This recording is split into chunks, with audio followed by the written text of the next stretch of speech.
Saber diferenciar as vozes espirituais é uma coisa que todo mundo quer saber. Muita gente não entende, muita gente me manda mensagem desesperada. Meu Deus, quando que eu sei que Deus falou comigo? Será que é coisa da minha cabeça? Será que é coisa do diabo? Será que eu sou esquizofrênico? Mas é sério, mano, vozes espirituais é muito difícil você discernir e hoje eu vou te dar 5 dicas pra você diferenciar a voz de Deus da voz do diabo. Bem facinho, bem suave pra você aprender essas paradas. Vem comigo. Glória!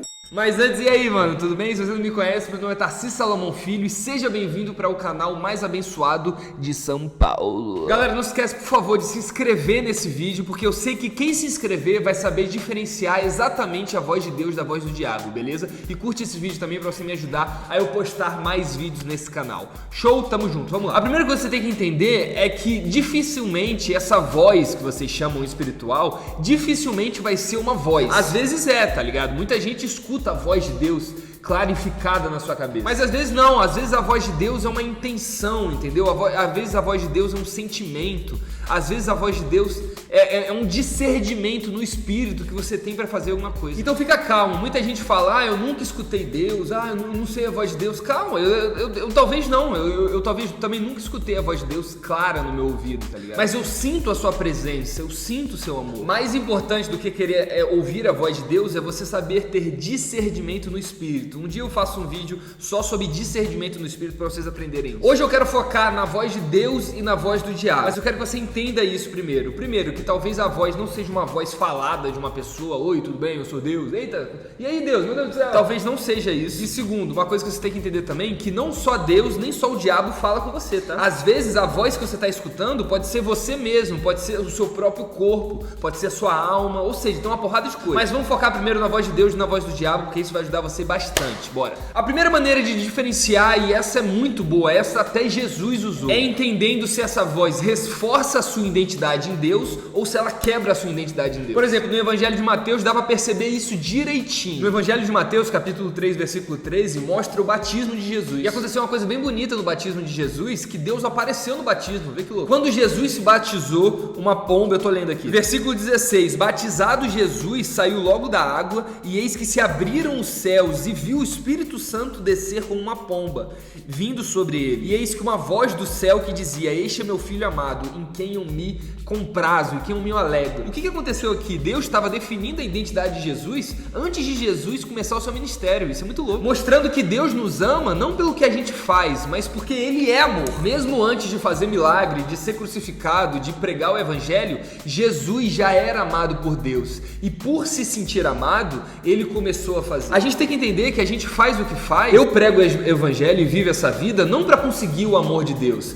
mas porque eu entendi que eu já sou amado e tudo que vocês estão recebendo é só um transbordo do amor de Deus no meu coração, tá ligado? Então foi essa identidade que Deus colocou em Jesus. Deus construiu essa identidade de Jesus. Deus falou, você é amado, você é filho de Deus amado. No capítulo 4, mano, no próximo capítulo, sabe quem aparece? O diabo. O diabo aparece no capítulo 4 para tentar Jesus no deserto. E é interessante que a primeira coisa que o diabo fala para Jesus, olha isso. A primeira coisa que o diabo fala para Jesus é, se você é filho de Deus, manda que essas pedras se transformem em pão. Ou seja, enquanto Deus afirmava que ele era filho de Deus amado, o diabo duvidava dele. Ele dizia, será que você é filho de Deus? Se você for, mostre isso. Se você for, mostre isso. A voz de Deus sempre vai ser a voz da certeza, aquela voz que você escuta e você entende a sua identidade em Deus. Não é em qualquer lugar não, é em Deus. Enquanto o diabo vai sempre deturpar a identidade que Deus construiu no seu coração. Tenha cuidado com as pessoas que diminuem a sua identidade ou te rebaixam a sua identidade em Deus. Quem fala que você não é amado o suficiente, quem fala que você precisa fazer as coisas para ser amado,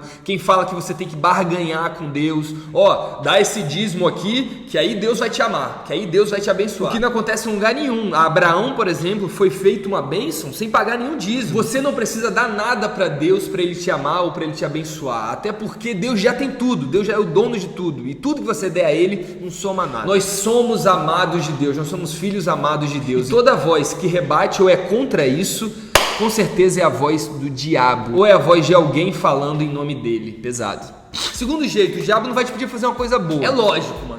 Isso é lógico, mas eu preciso falar. Por exemplo, eu tava no congresso uma vez e um amigo meu chegou pra mim e falou, ó, tava rolando culto, né, aquela adoração e tal. Aí um amigo chegou pra mim e falou, ó, eu tô a fim de orar pelaquela menina ali, porque Deus colocou no meu coração, que parece que ela tá com algum problema de saúde, sei lá. Aí ele perguntou pra mim, será que isso é o diabo? Aí eu falei, mano, é lógico que não. Como é que o diabo vai pedir pra você orar pra alguém? Como é que o diabo vai pedir pra, por exemplo, você fazer uma caridade, tá ligado? Pra você dar alguma quantidade de dinheiro pra alguém, honrar a vida de alguma pessoa? Não vai, mano. O diabo não vai te pedir pra fazer uma coisa boa, o diabo não vai pedir pra você se aproximar de Deus, ele não vai pedir. 3, contra Deus. O diabo sempre vai falar contra Deus. Ou contra o que Deus construiu, ou contra o que Deus quer pra você, contra Deus. A prova disso é no Éden, quando a serpente, Satanás, foi tentar Eva. Ele falou com Eva exatamente o que Eva não podia fazer. Ou seja, Adão e Eva podiam fazer qualquer coisa no paraíso, menos comer o fruto proibido. E o que o diabo falou? Ele foi exatamente contra o que Deus estipulou. Então tome cuidado com pessoas, com vozes, com sentimentos que querem que você quebre coisas que Deus estipulou no seu coração. E quando eu digo Deus, eu não digo a religião ou a tradição da sua igreja, não, Deus. Por exemplo, eu gosto de falar isso. Recentemente eu fiz uma brincadeira com os ateus no TikTok, e os ateus ficaram com raiva de mim, me cancelaram, me xingaram, por que você tá fazendo isso? E dentro de mim eu escutei um negócio dizendo, mano, por que eu não faço um vídeo resposta, esculachando geral, xingando geral, lacrando em cima da galera? E eu comecei a analisar esse sentimento e essa voz que estava dentro de mim, e eu vi que aquilo não era de Deus, mano. Porque basta você, por exemplo, ler o Sermão do Monte, Mateus 5, que é a base do Sermão do Monte, a base do discurso dele é que um cristão tem que ser um pacificador, um cristão tem que ser um agente de paz no mundo. E qual era o tipo de paz que eu ia fazer lacrando em cima de alguém? Da mesma forma, você já deve ter tido vontade na sua cabeça algum dia de cancelar alguém, de humilhar alguém, de rebaixar alguém. E às vezes essa pessoa fez mal pra você, às vezes você tá certo, às vezes parece que moralmente você deve humilhar essa pessoa. Mas isso não é tarefa do cristão. Um cristão tem que ser agente de paz e não agente do caos, tá ligado? Então analise o tempo inteiro os seus sentimentos. Lembra do livro de Provérbios. Basicamente, o livro de Provérbios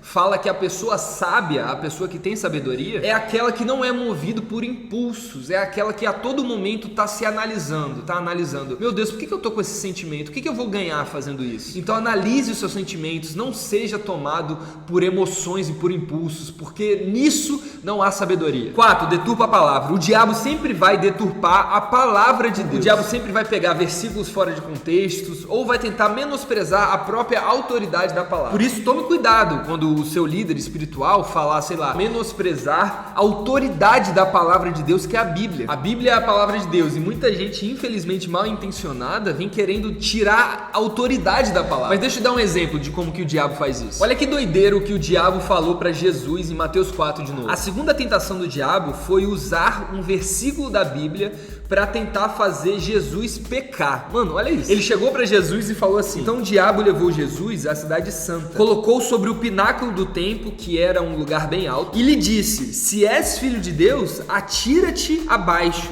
porque está escrito. Aí disse um versículo da Bíblia. Vê que loucura. O diabo está usando a Bíblia para tentar fazer Jesus pecar. É uma loucura isso. Olha o versículo que o diabo usou: aos seus anjos ordenará a teu respeito que te guardem, e eles te sustentarão nas suas mãos, para não tropeçares na alguma pedra. Esse versículo está lá em Salmos 91, se eu não me engano. Então percebe a loucura. Se você não entendeu, o diabo pegou Jesus, levou ele para um lugar bem alto e falou: se joga aí, mano, porque esse versículo aqui no livro de Salmos está dizendo que se você se jogar, Deus vai proteger, vai te proteger com seus anjos. Só que veja bem, o diabo estava pegando um versículo isolado da Bíblia e estava querendo fazer com que Jesus tente Deus, com que Jesus meio que colocasse Deus na parede, dizendo: se você me ama, você vai ter que me proteger da forma que eu quero, e é por isso que eu vou me jogar. Isso não faz sentido. Por exemplo, não é porque Deus me ama que eu devo me jogar de um avião sem paraquedas. Isso que o diabo está querendo dizer para Jesus que é fé, na verdade não é fé, é tentação, é dúvida. E é por isso que Jesus responde assim pro diabo. Olha como Jesus responde: respondeu-lhe Jesus: também está escrito, não tentarás o Senhor teu Deus. O diabo sempre vai querer pegar um versículo isolado para deturpar a Bíblia inteira, para fazer você ser contra Deus, fazendo você pecar pecar em nome de Deus usando um versículo da Bíblia. É uma loucura. E é por isso que a gente tem que ficar sempre lendo a palavra da Bíblia, sempre estudando, sempre buscando Deus e sua palavra. Porque fica tranquilo, se você não gosta de ler a Bíblia, o diabo gosta muito de ler a Bíblia, tá? E ele vai usar essa Bíblia que você não lê contra você para você pecar. Por último, um dos melhores jeitos de você entender a voz de Deus e a voz do diabo é entender que Deus é cheio e o diabo é vazio. Como assim? Deixa eu te explicar. Deus é perfeito, nele não há falta, nele não há escassez, nele não há... Em Deus não há nada que falte nele, tá ligado? Deus não sente falta de nada. E por isso tudo que ele fala pra você vai servir pra você construir alguma coisa. Já o diabo não, o diabo pecou, o diabo foi expulso do céu. Então tudo que o diabo fala, o diabo vai fazer com que você destrua alguma coisa. Lá no jardim do Éden, o diabo pediu pra Eva destruir algo que a Eva tinha ouvido de Deus. Deus falou pra Eva, não toca nessa árvore. Aí o diabo destruiu isso, mandando Eva tocar. A mesma coisa aconteceu em Mateus 4. A voz do diabo é sempre a voz da destruição, é sempre a voz que vai fazer você destruir algum princípio ou alguma coisa que Deus botou na sua cabeça. Enquanto a voz de Deus é sempre a voz da construção, é sempre a voz do crescimento. E é por isso que sempre a voz do diabo vai te dar ansiedade, medo, incerteza. Enquanto a voz de Deus vai te dar sempre felicidade, amor e a paz que excede todo entendimento. Que Deus abençoe sua vida. Tchau. 1, 2, 3, go!